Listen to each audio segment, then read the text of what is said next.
Government से मिला है। नैना, कितने टाइम से कह रही हो तुम कि घर पर बात करूंगी, घर पर बात करूंगी, लेकिन अभी तक शादी के लिए कोई बात नहीं की। देखो, मैंने तुम्हें पहले ही बोला था, मेरे घर वालों को गवर्नमेंट जॉब वाला दामाद ही चाहिए, लेकिन तुम हो, तुम्हें तो अपना बिजनेस करना है जो ठीक से चल भी नहीं रहा। अरे तो क्या हो गया यार, अगर बिजनेस आज अच्छा नहीं चल रहा है कल चल जाएगा। अब शुरू में बिजनेस में थोड़ी दिक्कत तो होती है ना, वो सब कुछ मैं नहीं जानती। मैं तो बस इतना जानती हूँ कि मेरे मम्मी पापा को सरकारी नौकरी वाला दामाद चाहिए। अगर सरकारी नौकरी हो तभी मुझसे शादी के लिए बात करना। मुझे तो लगता है तुम्हारे मम्मी पापा से ज़्यादा तुम्हें सरकारी नौकरी वाला लड़का चाहिए, वरना अगर तुम मुझसे प्यार करती तो एफर्ट लगाती मुझसे शादी करने के लिए। बिजनेस करता हूँ, कोई आवारा नहीं हूँ। समीर को नैना की बातों का बुरा लगता है, इसलिए वो वहाँ से चला जाता है। कुछ दिन बाद, बेटा तेरे लिए ये रिश्ता आया है, ज़रा एक बार लड़के की फ़ोटो तो देख ले, लड़के की सरकारी नौकरी है। अच्छा, तब तो मैं फ़ोटो ज़रूर देखूंगी। दिखाओ मम्मी। नैना की मम्मी उसे लड़के की फ़ोटो दिखाती है। वैसे दिखने में तो लड़का ठीक ही है, और मुझे तो वैसे भी सिर्फ गवर्नमेंट जॉब से मतलब है। गवर्नमेंट जॉब है तो सैलरी तो अच्छी होगी। अरे बेटा, यहाँ खड़ी खड़ी क्या सोचने लग गई? लड़का भी अच्छा है और परिवार भी अच्छा है, और सरकारी नौकरी तो है ही। मैं तो कहती हूँ रिश्ते के लिए हाँ करते। आजकल वैसे भी ना सरकारी नौकरी वाले लड़के आसानी से नहीं मिलते। बात तो आप ठीक कह रही हो मम्मी, सरकारी नौकरी वाले लड़के आसानी से मिलते नहीं हैं। आप एक काम करो, रिश्ते के लिए हाँ कर दो। नैना देखती है कि लड़की की सरकारी नौकरी है, बस इसी वजह से वो उससे शादी करने के लिए हाँ कर देती है, क्योंकि उसे खुद सरकारी नौकरी वाला लड़का चाहिए था। कुछ दिन बाद उसके पास समीर की कॉल आती है। मैं कितने दिनों से तुमसे बात करने की कोशिश कर रहा हूँ, लेकिन तुम हो कि मुझसे बात ही नहीं कर रही हो। आखिर चल क्या रहा है तुम्हारे दिमाग में? देखो समीर, तुम आज के बाद फिर कभी मुझे कॉल मत करना। मेरे मम्मी पापा ने मेरा रिश्ता तय कर दिया है, और अब कुछ महीने में मेरी शादी भी होने वाली है, तो प्लीज़ अब मुझे कॉल कर करके परेशान मत करो। क्या? तुम्हारा दिमाग तो ठीक है ना? तुम ऐसे ही किसी और से शादी कैसे कर सकती हो? मैंने तुम्हें पहले ही बताया था ना कि मेरे मम्मी पापा को मेरे लिए गवर्नमेंट जॉब वाला ही लड़का चाहिए। अब तुम्हारी तो गवर्नमेंट जॉब है नहीं, तो जिसकी है उससे मेरी शादी करवा रहे हैं। इसके अलावा मेरे पास तुम्हें बताने के लिए कुछ नहीं है। बाय। ये सब बोलकर नैना कॉल कट कर देती है और समीर का नंबर भी ब्लॉक कर देती है। समीर बेचारा समझ ही नहीं पाता कि उसके साथ क्या हो गया। तभी कुछ समय बाद नैना की शादी दिवाकर से हो जाती है। शादी की भागदौड़ में तो किसी का किसी पर ध्यान नहीं गया, लेकिन जब नैना ने ससुराल में एंट्री ली, अरे समीर कहाँ रह गया? पूरी शादी में पता नहीं कहाँ था वो।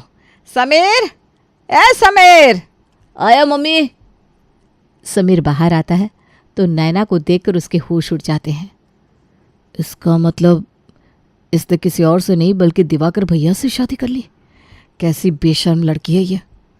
हे भगवान, सरकारी नौकरी वाला लड़का मिलना भी था तो इसी घर में मिलना था क्या? अब ये यहाँ पर मुझे ताने दे देकर मेरा दिमाग खराब कर देगा। अरे भाई, सब लोग यहाँ पर पुतले की तरह क्यों जम गए? जाओ बेटा, तुम अपने कमरे में जाओ। शादी की भाग दौड़ में सब बहुत थके हैं। जाओ बेटा, जाकर आराम कर लो। शुक्र है, वरना ये तो यहाँ पर खड़े खड़े मुझे घूरता ही रहता। तुम इतनी देर से अपने मन में क्या सोच रही हो? चलो अंदर चलते हैं। जी। अगले दिन, वाह वाह वाह, अपनी पहली रसोई में तो तूने बहुत ही अच्छा खाना बनाया है बेटा। खुशबू तो बहुत अच्छी आ रही है। अरे समीर बेटा, तू कहाँ जा रहा है? तुझे आज नाश्ता नहीं करना क्या? तेरी भाभी ने पहली बार अपने हाथों से सबके लिए खाना बनाया है। नहीं पापा, आप सब खा लीजिए, मुझे भूख नहीं है। और वैसे भी आज मेरी एक इम्पॉर्टेंट बिजनेस मीटिंग है, मैं लेट नहीं होना चाहता। अच्छा ठीक है बेटा, कोई बात नहीं, लेकिन बाहर कुछ खा लेना। हाँ जी मम्मी।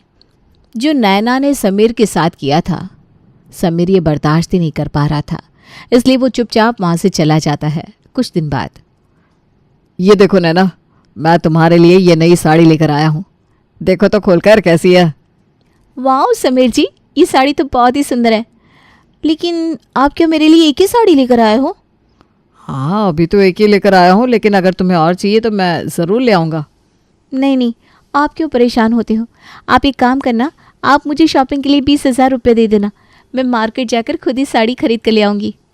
क्या 20,000 रुपये? लेकिन इतने पैसे की शॉपिंग ज़्यादा नहीं है, अभी तो कोई फेस्टिवल भी नहीं है। अरे फेस्टिवल नहीं है तो क्या हो गया, अब मेरे पति की गवर्नमेंट जॉब है, इतनी अच्छी सैलरी है, तो क्या मैं अपने लिए थोड़ी बहुत शॉपिंग भी नहीं कर सकती? अरे नहीं नहीं, बिल्कुल कर सकती हो। मैं तुम्हें कल पैसे दे दूंगा, तुम अपने लिए साड़ियाँ खरीद कर ले आना। नैना अगले दिन मार्केट जाती है और मार्केट से खूब सारी महंगी महंगी साड़ियाँ खरीद कर ले आती है। कुछ दिन बाद नैना किचन में खाना बना रही थी, तभी समीर किचन में पानी पीने के लिए जाता है, लेकिन नैना को देखकर उसका खून खौल जाता है। आज तक मैंने तुम जैसी बेशर्म लड़की नहीं देखी। अरे शादी करनी ही थी तो किसी और सरकारी नौकरी वाले से कर लेती।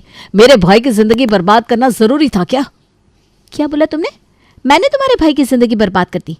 मेरे जैसी बहू मिल गई ना तुम्हारे घर वालों को, शुक्र मनाओ। किस्मत तो तुम्हारे भाई की है जो मैंने उससे शादी की, वरना मुझसे शादी करने के लिए लड़कों की लाइन लगी हुई थी। अगर एक बार तुम्हारी सच्चाई का पता लग जाए ना सबको, तो दुनिया का कोई लड़का तुम जैसी लड़की से शादी नहीं करना चाहेगा।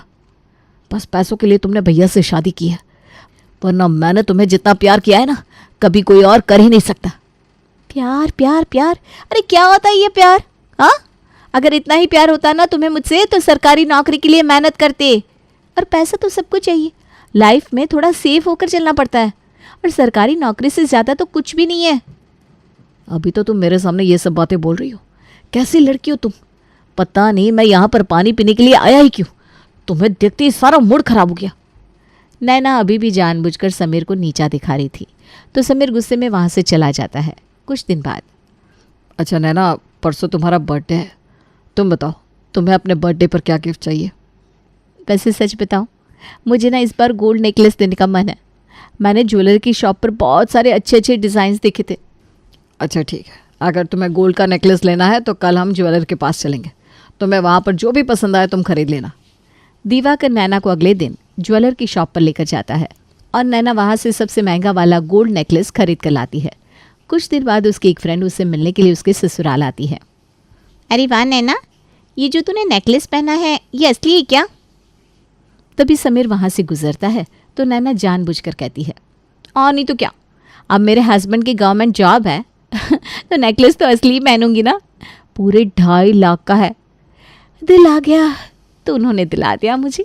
एक बार मैं जिस चीज़ पर हाथ लगा देती हूँ ना, उसी वक्त मेरे सामने वो चीज़ हाजिर हो जाती है। तू तो बहुत लकी है यार, तुझे इतना प्यार करने वाला पति मिला है। अरे यार, क्या तू भी ये प्यार का राग आलापने लग गई?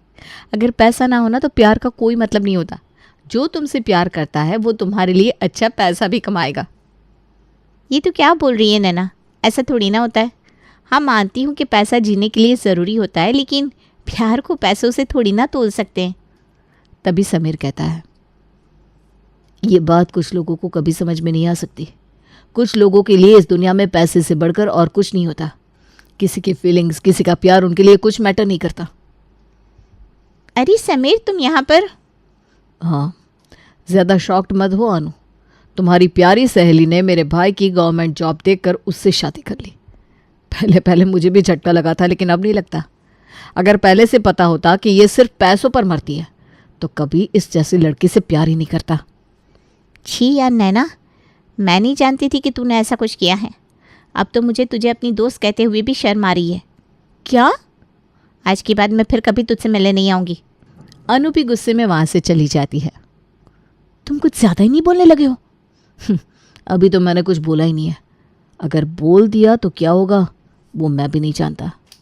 कुछ दिन बाद, यार नैना, विवेक नगर में प्लॉट बहुत अच्छे मिल रहे हैं और अभी तो रेट भी अच्छा चल रहा है। कुछ सालों में वहाँ अच्छी खासी डेवलपमेंट भी हो जाएगी। मैं सोच रहा हूँ कि एक प्लॉट खरीद लूँ। अरे तो नेक काम में देर कैसी, खरीद लो। सोच रहा हूँ कि मम्मी के नाम पर प्लॉट ले लूँ। आज तक मम्मी के लिए कभी कुछ किया ही नहीं है, और कुछ टाइम बाद मम्मी पापा की एनिवर्सरी भी आ रही है तो उनके लिए एक गिफ्ट हो जाएगा। अरे लेकिन उसका क्या मतलब है? कल को प्लॉट तो मम्मी पापा हमें ही देंगे ना, तो उनके नाम से प्लॉट लेने से अच्छा है कि आप मेरे नाम से ही प्लॉट ले लो। तभी समीर उनके कमरे के वहाँ से जा रहा था। अरे समीर, ज़रा यहाँ पर आना। जी भैया। मैं ना विवेक नगर में तुम्हारी भाभी के नाम पर एक प्लॉट खरीदने की सोच रहा हूँ। अभी मेरे पास थोड़े पैसे कम पड़ रहे हैं। अगर तुम्हारे पास कुछ हो तो मुझे दे दो, मैं तुम्हें धीरे धीरे करके लौटा दूंगा। अरे इसके पास पैसे कहाँ से आएंगे? ये तो कोई नौकरी भी नहीं करता। सरकारी तो छोड़ो, इसके पास तो प्राइवेट जॉब भी नहीं है। लगता है तुम भूल गई थी कि मेरे भाई का अपना बिजनेस है। हाँ, पहले इसका बिजनेस इतना अच्छा नहीं चल रहा था क्योंकि नया नया था, लेकिन अब तो ये मुझसे भी ज़्यादा कमाता है। मेरी सरकारी नौकरी तो इसके बिजनेस के सामने कुछ भी नहीं है। क्या? मेरे पास पैसे तो है भैया, लेकिन ये पैसे देना बाद में लेना ये पंगा मुझे समझ में नहीं आता। मैं क्या कहता हूँ, आपको भाभी के नाम से प्लॉट लेना है ना तो बाद में ले लेना। अभी मम्मी पापा की 50th एनिवर्सरी है, तो हम दोनों भाई मिलकर मम्मी पापा के नाम से प्लॉट ले लेते हैं। बाद में जैसा भी होगा आधा आधा कर लेंगे। वैसे बात तो तुम्हारी भी ठीक है। माफ़ करना नैना, लेकिन इस बार तो हम दोनों भाई मम्मी और पापा के नाम से ही प्लॉट लेंगे। इसको क्या लगा था इतनी आसानी से इतनी महंगी प्रॉपर्टी उसके नाम पर हो जाने दूंगा? इस धोखेबाज पर तो मुझे एक पैसे का भी भरोसा नहीं है। कल को कोई और पैसे वाला मिल गया तो उसके साथ चली जाएगी। नैना के नाम पर प्लॉट लेने का डिसीजन नहीं हुआ। इससे ज़्यादा हैरानी नैना को इस बात की थी कि समीर ने अपने बिजनेस से इतने समय में इतने पैसे कमा लिए। कुछ दिन बाद, अभी मेरी शादी को बस 1 साल हुआ है और 1 साल के अंदर अंदर इसने अपने बिजनेस में इतनी प्रोग्रेस कर ली। अगर मुझे पहले पता होता तो मैं इसी से शादी कर लेती। अब धीरे धीरे समीर के इतने अच्छे चलते हुए बिजनेस को देखकर नैना को अपने डिसीजन पर पछतावा होने लगा था। तभी कुछ दिन बाद, अरे वाह, घर के बाहर चमचमाती हुई नई गाड़ी, ये तो बहुत महंगी लग रही है। अरे हाँ, ये तो वही गाड़ी है जो उस दिन हमने शोरूम में देखी थी और मुझे ये बहुत पसंद आई थी। लगता है दिवाकर जी ने मेरे लिए ये गाड़ी खरीदी है। तभी दिवाकर और समीर वहाँ पर आते हैं तो समीर को देखकर नैना जानबूझकर कहती है, thank you so much Diwakar ji, मैं नहीं जानती थी आप मेरे लिए इतनी महंगी गाड़ी खरीदोगे। आज मुझे समझ में आ गया कि आप मुझसे कितना प्यार करते हो। चलो ना, हम दोनों ड्राइव पर चलते हैं। अरे अरे, इतनी उतावली मत हो। ये गाड़ी मैंने नहीं बल्कि समीर ने खरीदी है। इस साल उसके बिजनेस ने बहुत अच्छी ग्रोथ की है। कभी कभी तो मैं सोचता हूँ कि मैंने भी ये सरकारी नौकरी के बजाय अगर अपना बिजनेस किया होता तो आज समीर की तरह मेरी भी ऐश हो जाती। बिजनेस का तो ऐसा ही है भैया, बस थोड़ा टाइम लगता है और रिस्क लेना पड़ता है। लेकिन जितना पैसा इंसान बिजनेस से कमा सकता है, एक जॉब से कभी नहीं कमा सकता। वैसे मेरी गाड़ी अच्छी लग रही है ना भाभी? अब हाँ, अच्छी है। समीर का बिजनेस इतना अच्छा चल रहा है, ये देखकर अब नैना का दिमाग खराब हो गया। और जब वो इंटरनेशनल ट्रिप पर गया तब तो नैना ने अपना सर ही पकड़ लिया। कुछ दिन बाद, जब भी आपसे शॉपिंग के लिए पैसे मांगती हूँ आप ऐसा ही करते हो। अरे आपके पैसों पर मेरा कोई हक नहीं है क्या? मैंने तुम्हें कभी किसी चीज़ के लिए मना नहीं किया, लेकिन तुम तो अंधाधुंध खर्चा करती हो। अरे हर महीने कितने सारे पैसे शॉपिंग के लिए उड़ा देती हो।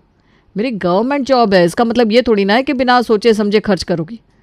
मुझे कुछ सेविंग्स भी करनी होती है। पिछले महीने ही तुमने शॉपिंग में बेफालतू में 25,000 रुपये ख़राब किए थे। माफ़ करना, लेकिन मैं हर महीने तुम्हें ख़राब करने के लिए इतने पैसे नहीं दे सकता।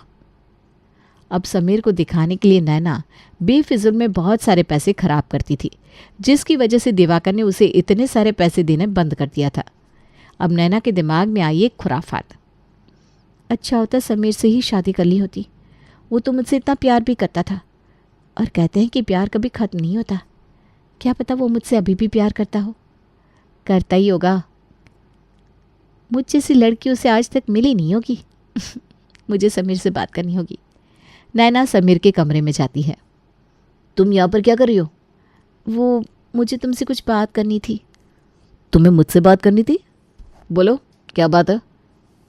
समीर, मैं जानती हूँ मुझसे बहुत बड़ी गलती हो गई। मुझे इस तरह तुम्हें नहीं छोड़ना चाहिए था।